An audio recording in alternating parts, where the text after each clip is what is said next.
唔該晒你，陳淑儀。我哋跟住同喺北大嶼山公路嘅吳景俊傾下啦。係啦，吳景俊啊，公路晏晝局部重開，而家交通情況係點呢？係啊，方輝啊，咁公路咧局部重開咗大概係2個鐘頭左右。而家嗰個行車咧比初初開返嘅時候咧已經係暢順咗好多噶啦。咁而家咧不過就仍然係維持住係來回單線行車，中間就只係隔住一列嘅雪糕筒，咁所以司機經過嘅時候咧都要小心啲啦。咁至於日頭嘅情況咧，就交俾蘇敬恒報道啊。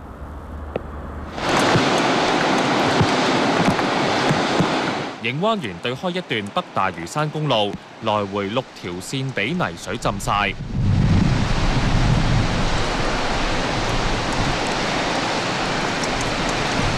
最深水超過1米，其中一架私家車差唔多浸過頂。一架巴士被困，司機留咗喺上層，路中心嘅石壆都浸埋。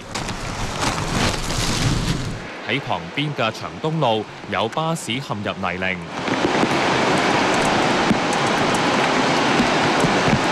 又被困嘅的士司機話：朝早8點幾經過嗰陣，突然間有大量嘅泥水湧落嚟，走都走唔切。攬住行埋先啊，衝過去啦！點知前面啲車都已經死火啦，咁啊又後波攬住走啦，都唔得啦！向後走咧，啲水都仲快過我，而家啲水又快喎！哇！當堂咧門都開唔到，我要喺個窗開9底玻璃擒出嚟。咁係公路旁邊嘅山坡，朝早已經不斷有雨水連同山泥衝落嚟，多架車被困。咁我想象咧，應該係一個好突發，類似輕微嘅泥石流咁樣衝晒水落嚟。咁其他車就掉頭走。咁我麻煩都冇辦法㗎都話係咪先？咁你都要等㗎啦，你得條路出去啫嘛，呢度冇得行嘅，冇路走嘅。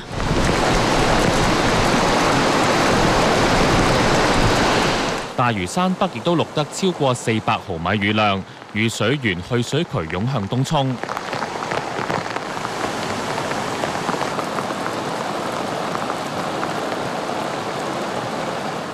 連接日東村同埋東涌市中心唯一嘅裕東路，因為山泥傾瀉，全線封閉，消防車都死火。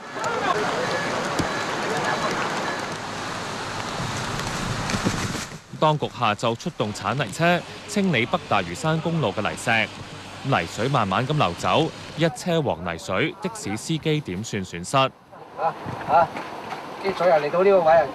啲水咧係浸到車轆咁高啦，咁的士司機就話啦，嗰個波箱同埋引擎咧應該已經入晒黃泥水，咁已經用唔翻噶啦。如果要換個套2手嘅咧，起碼都要幾千蚊。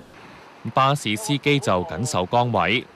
已經差唔多到我心口㗎啦，啲水我唔敢走啊，仲危險。我寧願執埋啲嘢上層嗰度等救啊！我職責嚟㗎嘛，我今日係負責呢架車㗎嘛。經長修之後，下晝4點幾，公路局部重開。路政署話水浸同路面設計冇問題。呢條公路應該係97年開放嘅嚇，亦都面對過無數場嘅大風大雨，咁亦都係處理得到嘅。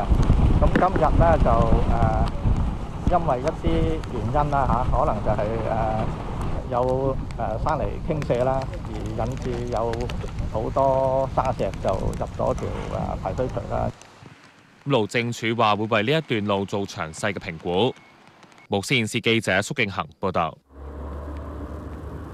出九龍嘅公路就開返，不過咧可以見到由九龍入去東涌嘅呢幾條行車線，路面上面依然咧係佈滿晒淤泥㗎。